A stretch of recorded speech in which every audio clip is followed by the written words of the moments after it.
Alléluia. Comme nous venons d'écouter les paroles que notre sœur Karine a dites ici, cette année, c'est l'année d'aller de l'avant. C'est l'année où nous allons faire ce qu'on n'avait pas encore fait, ou ce qu'on avait fait, mais pas comme il faut. C'est l'année de la où on va encore se perfectionner.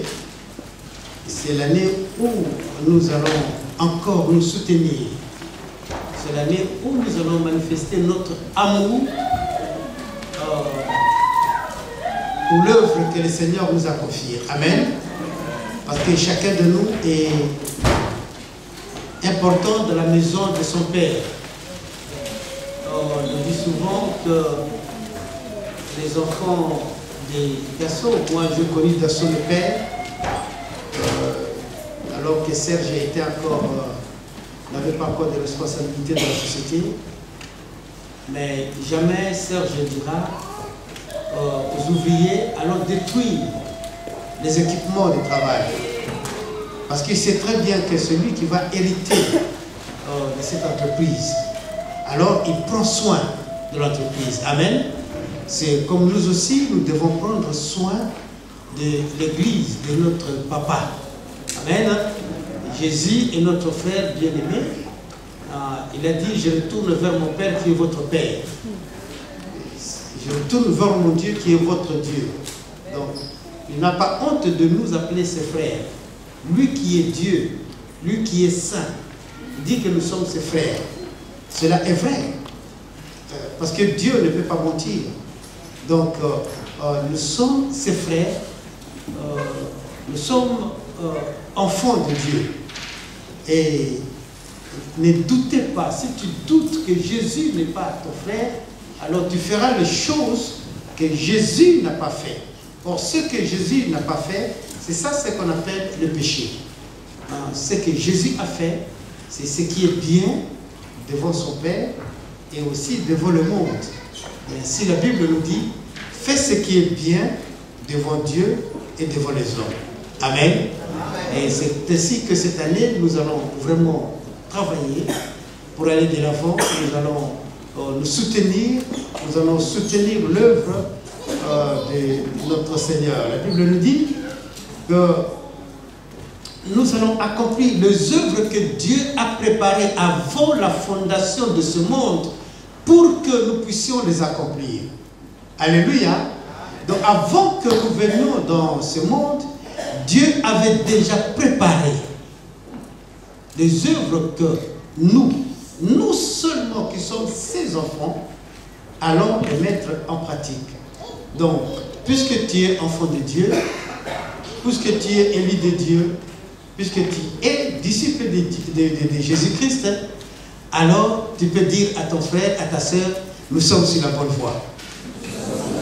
Dis comme ça, nous sommes sur la bonne voie. Amen. Hein?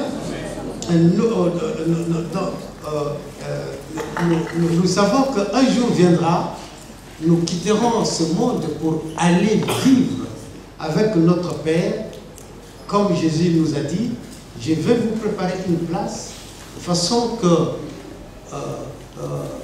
quand vous viendrez, que vous trouviez votre place déjà préparée.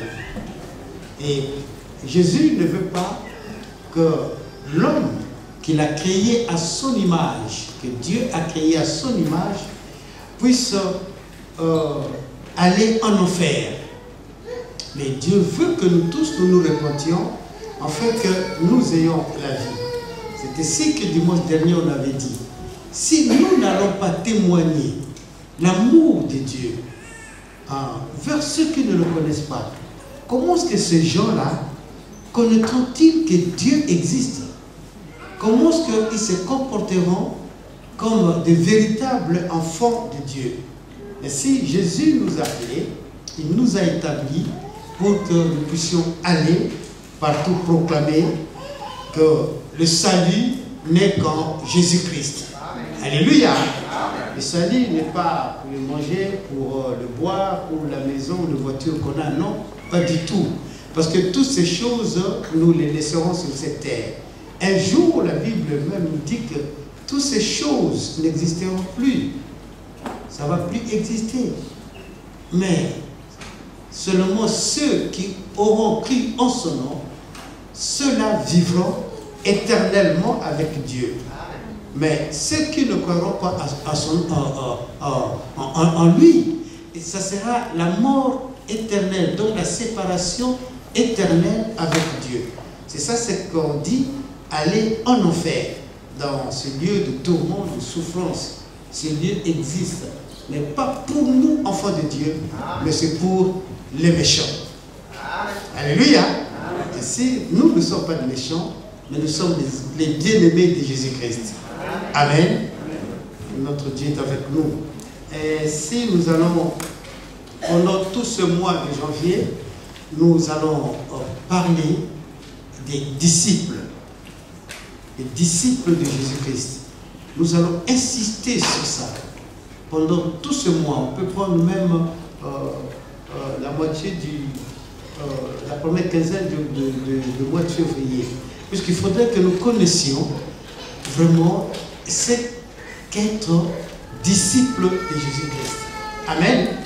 Que notre Dieu soit béni. Donc, on va aller doucement de façon que nous puissions prendre le note, de façon que nous puissions vraiment saisir ce message, cet enseignement que Dieu nous donne. Amen. Et puisque nous sommes les enfants de Dieu, nous devons aussi prendre soin de l'Église que Dieu nous a confié la responsabilité pendant un temps sur cette terre. Amen. Alors, nous avions lu dimanche dernier Marc, chapitre 1er, au verset 14 jusqu'au verset 20. Après que Jean eut été livré, Jésus alla dans la Galilée, prêchant l'évangile de Dieu. Il disait, le temps est accompli et le royaume de Dieu est proche. Répondez-vous et croyez en la bonne nouvelle. Comme il passait le long de la mer de Galilée, il vit Simon et André son frère qui jetaient un filet dans la mer, car ils étaient pêcheurs. Jésus leur dit, suivez-moi, je vous ferai pêcheurs d'hommes. Aussitôt, ils laissèrent leur filet et les suivirent. Étant allé un peu plus loin, il vit Jacques, fils de Zébédée, et Jean, son frère, qui eux aussi étaient dans une barque et réparaient le filet. Aussitôt, il les appela et, laissant leur père Zébédée dans la barque avec les ouvriers, et le suivirent. Amen. Et c'est comme ça que Jésus a commencé son ministère. Nous avons dit la fois dernière que à l'époque de Jésus-Christ, c'est les parents qui amenaient leurs enfants auprès des rabbins, de rabbis, pour qu'ils les enseignent, pour qu'ils leur donnent les enseignements que Dieu avait donnés à Moïse. Et le rabbin pouvait accepter cet enfant-là qu'on a amené ou le refuser. Pour le rabbin, la condition était, il faut que cet homme-là, cet enfant que vous amenez, il faut qu'il soit pur. Il faut qu'il soit quelqu'un qui connaît, qui a un peu de fondement de la loi. Mais Jésus-Christ, nous voyons ici, celui qui va vers les gens qui ne connaissaient pas. Pierre et André ne connaissaient pas Jésus-Christ, mais Jésus est allé vers eux. Autre condition que les rabbins donnaient pour accepter quelqu'un, il faudrait que cette personne, d'abord, à 3 ans, à 4 ans, on amène l'enfant chez le rabbin. Donc le rabbin peut accepter cet enfant ou pas. C'est ainsi que nous avons vu l'exemple de Samuel. Quand Anne a accouché, et après avoir allaité son enfant, il l'a emmené auprès d'Élie, le sacrificateur, afin qu'il puisse l'instruire de la parole, des préceptes de la loi que Dieu avait donnée à Moïse. Donc cet enfant-là, à partir de 4 ans, on l'instruisait de la parole de Dieu, de la loi, des préceptes et des commandements que Dieu avait donnés à Israël. Donc à 6 ans, cet enfant-là maîtrisait déjà les 5 livres de l'Ancien Testament qu'on appelle le Pentateuque. Donc l'enfant maîtrisait ça. Et après cela, l'enfant devrait aller de 6 à 9 ans. Il va aller maintenant, il pouvait aller encore pousser ses études, vraiment sonder les Écritures. Et à 12 ans, cet enfant-là pouvait maintenant assister au temple avec d'autres enfants de leur âge. Et les rabbins étaient là pour voir celui-là, est-ce qu'il travaille très bien, est-ce qu'il comprend très bien la parole, et ainsi de suite. De 12 ans à 16 ans, les enfants maintenant allaient dans l'école des Talmud. L'école des Talmud, c'est l'école où on leur enseignait l'interprétation de rabbins sur un verset donné. Et après, s'il travaille très bien, cet enfant-là va continuer à aller au temple, rester avec le pharisien jusqu'à l'âge de 30 ans. Et à 30 ans, cette personne pouvait rentrer maintenant dans le sacerdoce. Cet enfant-là pouvait maintenant, soit il choisit d'être rabbin, ou il choisit d'être pharisien ou sadducéen. Ça dépend de lui, parce qu'il connaissait déjà la Bible. Et nous voyons Jésus-Christ, on nous présente Jésus quand il est né. Il était avec son père, il aidait son père, il aidait son père qui était charpentier. À l'âge de 12 ans, on nous montre Jésus-Christ au temple avec les pharisiens. Il discutait avec les pharisiens. Et ces gens-là se posaient la question, mais d'où vient son instruction qu'il a instruit ses paroles? Mais Jésus avait cette connaissance parce que c'est lui qui est Dieu. Alléluia! C'est lui la parole. C'est comme ça qu'il disait aux pharisiens, mais écoute, mais vous parlez des Écritures, vous parlez de prophéties, vous parlez, mais toutes ces choses me concernent. Vous parlez de moi. Donc Jésus a montré déjà à 12 ans qu'il n'a pas la connaissance des enseignements que les rabbins, un certain rabbin a donné, mais puisqu'il est la parole, il connaît toutes ces choses. Alléluia. Et Jésus-Christ, après 12 ans, on ne parle plus de lui, parce qu'il était avec son Père. Mais à 30 ans, maintenant, comme j'ai dit tout à l'heure, que ceux qui suivaient les études, à 30 ans, c'est là maintenant qu'ils devraient choisir pour rentrer dans les sacerdoces. Et Jésus aussi, parce qu'il connaissait toutes ces choses. Alléluia. Parce qu'il connaissait toutes ces choses. À 30 ans, il va devant Jean-Baptiste pour se faire baptiser. On le voit. On voit maintenant Jésus-Christ. Et Jean qui regarde, il dit, mais je connais cette personne. Mais c'est mon cousin, mais je le connais. Et tout d'un coup, il voit la colombe qui descend sur lui. Mais c'est toi plutôt, au lieu, c'est pas à moi de te baptiser, mais toi, viens me baptiser. Et Jésus lui dit, laisse accomplir les Écritures. Alléluia. C'est toi qui m'as précédé pour préparer le chemin. Amen. Donc, je dois aussi me faire baptiser. Nous voyons que Jésus-Christ était obéissant. Il pouvait très bien se dire, Non, moi je suis Dieu. Je suis. Moi, je suis. Donc, je ne peux pas faire tout ce que vous faites là. Parce que je suis. Au contraire, il s'est humilié. Jean l'a baptisé. Et ce n'est que par là qu'il est rentré dans son ministère. Alléluia. Et nous aussi. Et Jésus, quand il a appelé ses disciples, il leur a dit, nous allons lire dans Marc chapitre 3, verset 13. Marc 3, verset 13. Nous rappelons ce que nous avons dit dimanche dernier. Marc 3, verset 13. Donc, après que Jésus était à la montagne,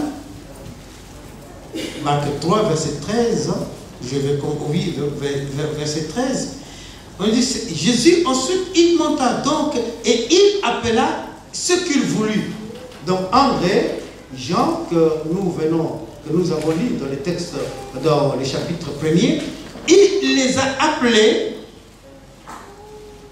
et il vint auprès de lui et il les établit pour les avoir avec lui et pour les envoyer prêcher avec le pouvoir de chasser les démons. Alléluia. Nous avons dit que les pharisiens pouvaient, et leur critère, il faut que la personne qui vient ait la crainte de Dieu, il faut que la personne soit intelligente, parce que plus tard, celui qui va transmettre le message, quel message? La loi. Voilà pourquoi les pharisiens disaient que nous avons la loi de Moïse. La loi de Moïse nous dit, mais Jésus-Christ, il ne dit pas la loi de Moïse, il dit je vous dis. Alléluia. Il dit en vérité, je vous dis.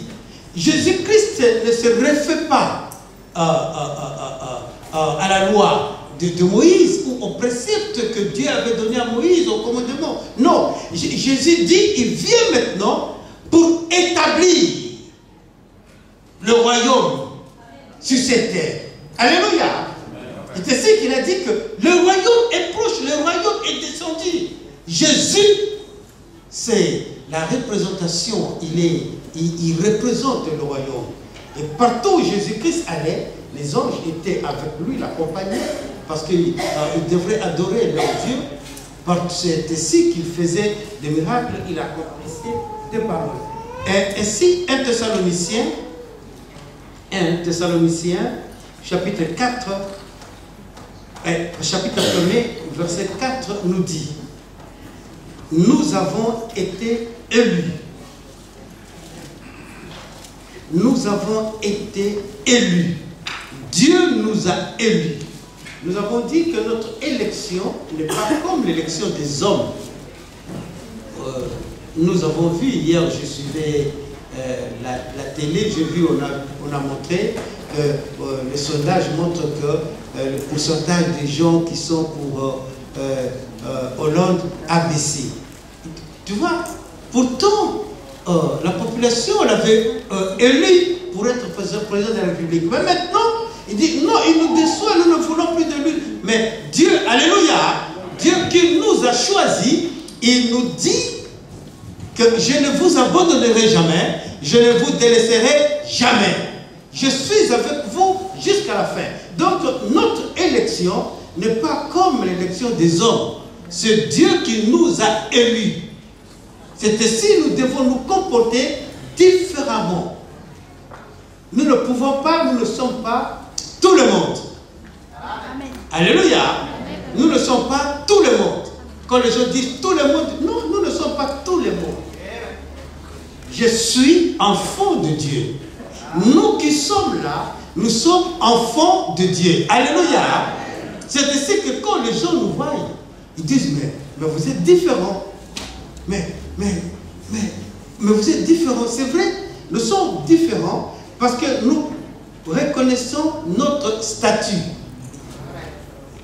Je reconnais que je suis enfant de Dieu. C'est pourquoi je ne peux pas faire ce que les autres font. Je fais ce qui plaît à mon Père, à mon Dieu. Alléluia. Tu peux faire ce que tu veux, tu es libre. Parce que notre Dieu dit, voici je mets devant toi la vie et la mort. Mais je te conseille de choisir la vie. Et moi, je choisis la vie. C'est pourquoi je ne me comporte pas comme les autres. Amen, non? Et dans Jean, chapitre 15, versets 16 et 17,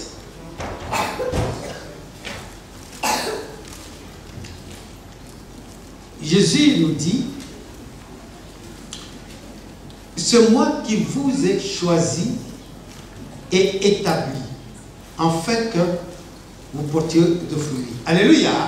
Donc il dit que tu dois reconnaître que tu n'es pas là parce que le pasteur Gilbert t'a invité. Tu n'es pas là parce que Joseph t'a invité. Tu n'es pas là parce que Joséphine t'a invité. Non. Tu es là parce que Dieu t'a invité. Amen. Alléluia. C'est Dieu qui t'a invité. C'est lui qui t'a appelé. Il t'établit. Il veut que tu sois avec lui. Il veut que tu sois fort. Pas pour se battre en utilisant tes mains ou le revolver ou les armes. Non, pas du tout. Mais pour dire non au péché. J'étais esclave du péché, mais maintenant je sais que Jésus m'a appelé, son sang m'a lavé. Je suis purifié, sanctifié. Alors si le péché venait, je le dirais carrément, c'est fini entre toi et moi. Alléluia. Tu ne peux plus me toucher, c'est fini entre toi et moi. Le mardi dernier, il y a le frère qui nous a exhorté, il a fait allusion à un testament. Il dit, je viens aujourd'hui vous présenter un testament. Il dit, c'est le testament. Puis, vraiment, il était là, le testament, le testament. Il dit, dans ce testament, c'est écrit, Dieu écrit, il dit ceci, que Gilbert, tu as été meurtrier, tu as été ça, mais aujourd'hui, c'est le 24, hein? Mais aujourd'hui, le 24, moi, Dieu, dans mon amour propre, et Ésaïe chapitre 43, verset 25, mais moi, Dieu, dans mon amour propre, je te pardonne. Amen. Donc, il dit, prends cette attestation. Et partout tu iras. Si quelqu'un vient dire, oh, je vais t'aider satisfait, montre l'attestation. Alléluia. Amen. Montre l'attestation. J'ai été pardonné. Amen. Amen. Amen. Donc, comme nous aussi, Dieu nous a choisis, il nous a choisis pour être avec lui et il nous a établis. Il nous a établis pour être ses témoins. Les témoins de son amour. Alléluia. Pour être témoins de son amour. Et la Bible nous dit dans Romains chapitre 8, si Dieu est pour toi, qui sera contre toi? Si Dieu te déclare juste, qui peut te condamner?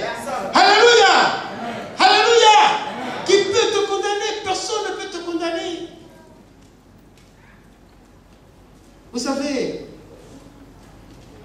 avec de tels messages, ça ne peut pas nous laisser vraiment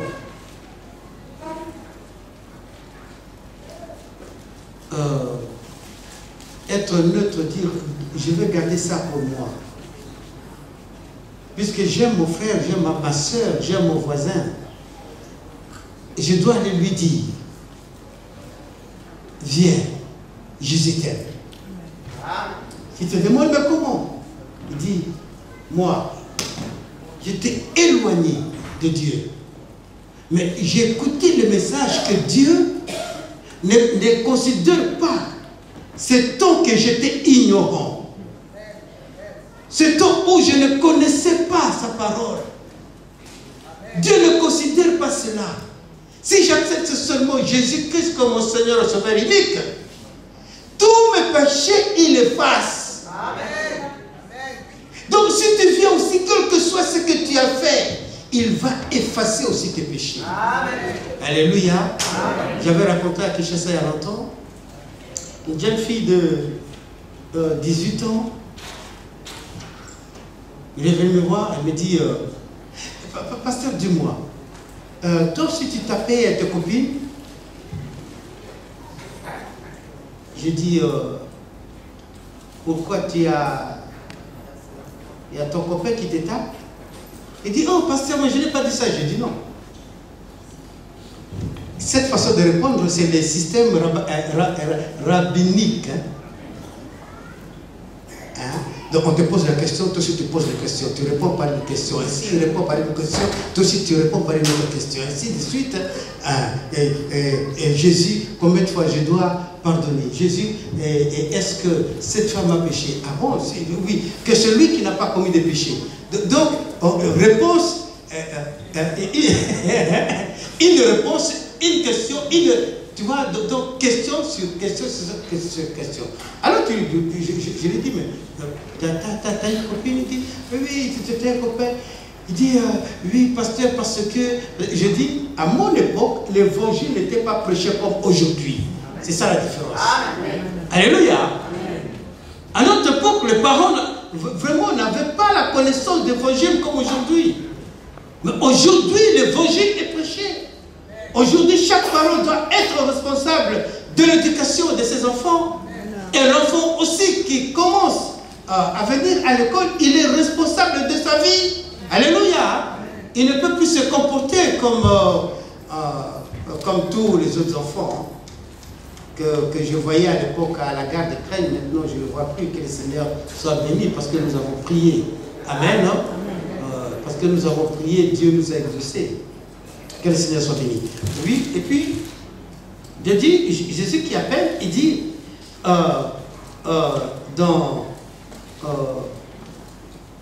il les a établis et il les envoie aller prêcher. Donc, Jésus qui appelle, il envoie aussi pour prêcher. C'est ainsi que, là, le point que j'ai marqué là, que vous alliez. Dans Matthieu chapitre 28, verset 18 à 20, on dit ceci, Jésus, il dit à ses disciples, allez et faites de toutes les nations des disciples. Amen. La Bible nous dit d'aller faire de toutes les nations des disciples. La Bible ne nous dit pas d'aller faire de toutes les nations des pasteurs. N'allez pas faire de toutes les nations des docteurs, non, mais allez faire de toutes les nations des disciples.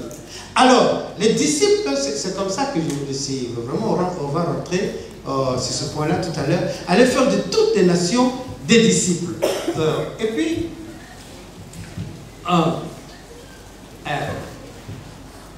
il les envoie et il dit aussi porter de fruits. Donc Jésus dit porter de fruits. Porter le fruit, c'est garder la parole de Dieu et que les œuvres, garder l'évangile et que les œuvres de l'évangile se manifestent dans ta vie. Quand on te voit, on dit que tu es différent des autres. Quand tu veux, mais ça, ce n'est pas Antoine que je connaissais, mais tu as changé, mais qu'est-ce que tu as fait? Alors là, tu témoignes, tu dis, mais parce que je vais à l'église. Je vais à l'église et l'évangile que j'écoute fait que je garde mon alliance avec Dieu. Alléluia. Donc nous devons garder, quand tu gardes l'alliance, ce que tu portes de fruits. Et Jésus utilise cette image-là, il a prêté en voyant le monde agricole, hein, à savoir que quand une branche est attachée, est attachée à la plante, sûrement cette branche-là va porter de fruits. Et c'est Jésus qui est le ton, c'est Jésus qui est celui qui reçoit tout de Dieu. Et si nous nous attachons à lui, nous portons alors le fruit de l'évangile. C'est que nous disons le fruit du Saint-Esprit. Le fruit de l'Esprit. Alléluia. Et nous allons citer ce que Galates chapitre 5, 22 nous dit que les fruits de l'Esprit, nous allons porter le fruit de l'Esprit, l'amour, la bénignité, le pardon. Tout ça, nous allons le porter. Quand même quelqu'un vient et te fait du mal, non, il ne faut pas répondre le mal par le mal. Parce que le monde dit, si tu ne réponds pas, il va marcher sur toi. Il va marcher sur toi. Mais non, moi, je ne réponds pas parce que je suis de Jésus-Christ. Alléluia. Il y a une femme, une sœur qui venait à l'église, et puis son mari ne la suivait pas. Un jour, le mari rentre comme ça, il était furieux, il lui rentre. Il dit, toi tu veux jouer avec moi? Tac. Il tape. Et la sœur dit, mais pourquoi tu m'as tapé? Mais ça ne fait rien. Tape encore ici, au nom de Jésus-Christ. Le mari était là, il dit, quoi? Il dit, oui, tape encore ici, au nom de Jésus-Christ. Et le mari était là, pourquoi tu dis Jésus? Pourquoi tu dis Jésus? Il dit, mais oui, parce que Jésus m'a dit, si on te tape à la joue droite, tends aussi la joue gauche. Alors tu peux aussi taper là. Mais le mari était là, il dit, non, laissez-vous avec votre Jésus là. Il n'a pas pu taper. Alléluia. Donc des fois, si quelqu'un marche sur ton pied, ne commence pas à se dire, non, pas du tout. Un regard peut-être aussi signifiant. Quelqu'un avait marché sur moi, j'étais dans le train, et puis je l'ai regardé comme ça. Il n'a rien dit. Et j'ai dit, pardon. Il dit, monsieur, pardonnez-moi. Je ne l'ai pas dit, pourquoi tu m'as piétiné? Non, je l'ai regardé et il a senti que ce qu'il avait fait est mauvais. Même s'il n'avait pas, vraiment, il n'était pas mal intentionné, mais c'est de dire pardon. C'est pourquoi mon frère, ma soeur, mes enfants, nous qui sommes là, si tu sais que tu as fait quelque chose à ton prochain, à papa, à maman, dis pardon, ça ne coûte rien. Alléluia. Si tu as fait quelque chose qui ne plaît pas à ton mari, demande-le pardon, ça ne coûte rien.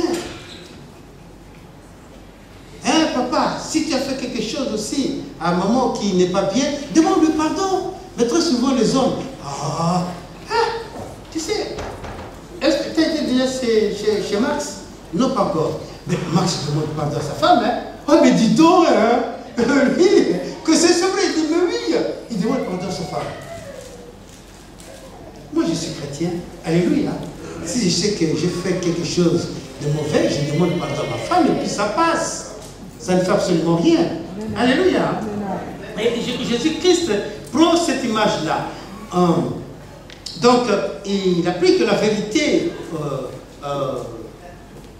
mondaine pour expliquer la vérité biblique.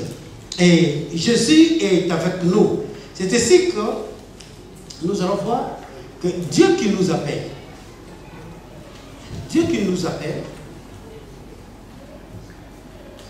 il veut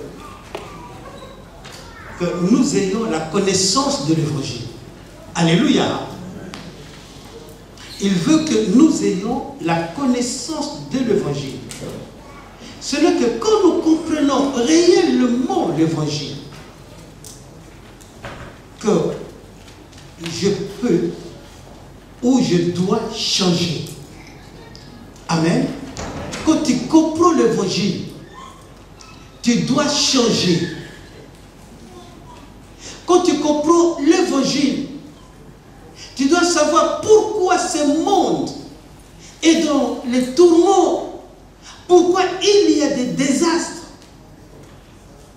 Seulement si tu comprends l'évangile.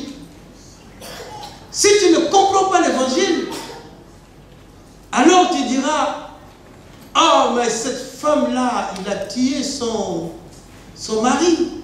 Mais il faut la tuer aussi à cet homme-là. Tu vas porter le jugement. Mais si tu comprends l'évangile, tu sauras que c'est à partir de Genèse chapitre 3, versets 1 à 6, que le mal est entré dans ce monde. Et que le mal, que l'homme est pécheur, l'homme est méchant, pas par lui-même, mais c'est à cause de la nature adamique. Et c'est comme ça que le mal pousse les gens à commettre des choses incroyables, inimaginables. Des choses inimaginables. Des fois, j'ai vu à la télévision un monsieur très bien, hein, directeur de société telle, mais il est venu, il a fait des déclarations. J'étais là, j'ai dit, ah, Satan, parce que tu as trompé cette personne-là. Moi, j'ai besoin de 10 âmes qui doivent être sauvées. Amen. Tu as pris une âme, mais moi, je veux gagner 10 âmes. Tu as trompé 2 âmes, moi, je veux gagner 100. Alléluia. Voilà pourquoi Dieu veut que nous connaissions l'évangile. Il a appelé Moïse, il a dit, Moïse, quitte la terre de tes pères. Tu vas aller dans un pays, le pays de Canaan. Il ne savait pas.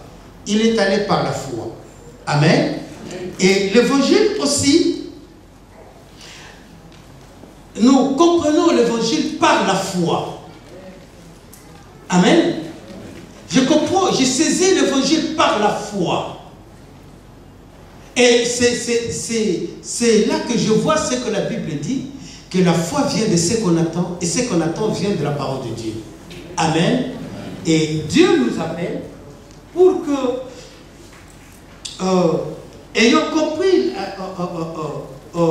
la situation du monde, de l'humanité, et ayant compris l'évangile, c'est là que Dieu va maintenant te donner des forces. La force, comme j'ai dit tout à l'heure, pas de porter les armes, de tirer sur ton prochain, non. Mais la force de dire non au péché. La force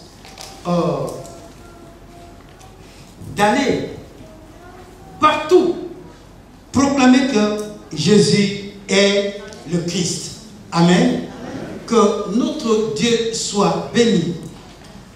J'ai dit tout à l'heure que presque tout ce mois, nous allons continuer à parler des disciples. Et nous voulons vraiment garder ces enseignements-là, parce que nous avons, Dieu nous confie des responsabilités, il nous établit pour que nous ayons partout proclamer que Jésus est le Christ. Et pour cela, nous devons être des véritables disciples. Comme Jésus-Christ a appelé ses disciples, il les a établis, il les a envoyés pour aller faire de toutes les nations des disciples. Donc, Dieu, Jésus ne nous appelle pas disciples pour rester chez soi, non.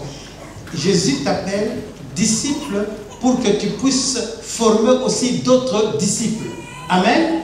Ainsi, je suis disciple. C'est ce que nous voyons aujourd'hui avec les systèmes de réseau. Hein? C'est ça, pasteur. Hein? Les systèmes de réseau, nous voyons.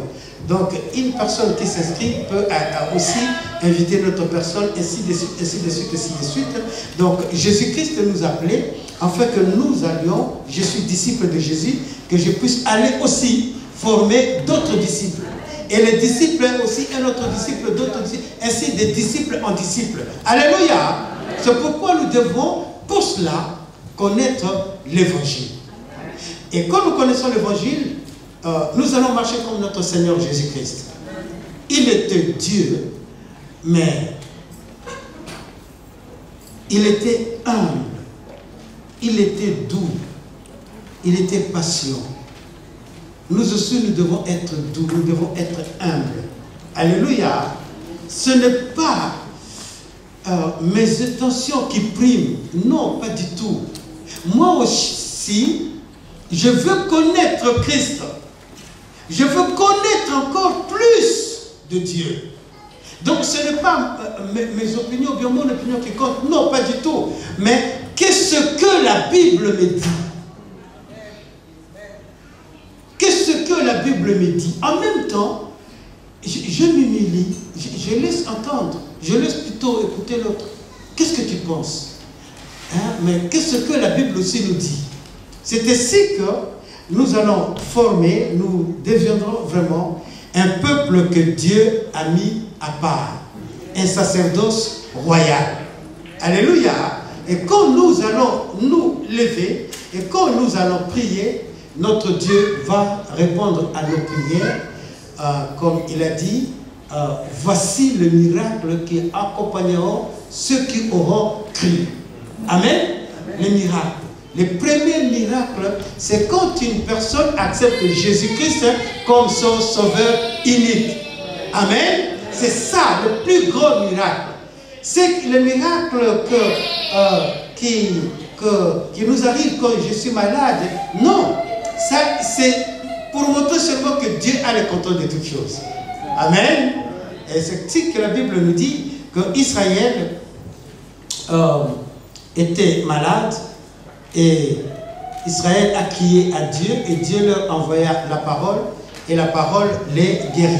Donc, si tu vas apporter le message, quand tu vas témoigner l'amour de notre Seigneur, tu vas prier aussi pour ceux qui sont malades. Amen. Tu vas prier aussi. Et Dieu, pour montrer à ce païen, à cette personne, que tu es son serviteur, il peut faire que la personne soit guérie.